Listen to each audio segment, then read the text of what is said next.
ఈరోజు వరదానము. ప్రవృత్తిలో ఉంటూ నాది అనే దాన్ని త్యాగం చేసే సత్యమైన ట్రస్టీ మాయాజీత్ భవ.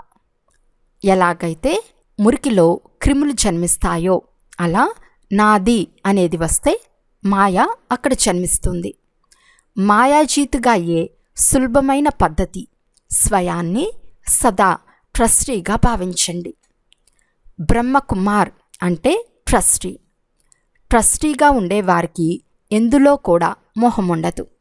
ఎందుకంటే వారిలో మేరాపన్ అంటే నాది అనే భావన ఉండదు. గృహస్థులమని భావిస్తే మాయ వస్తుంది.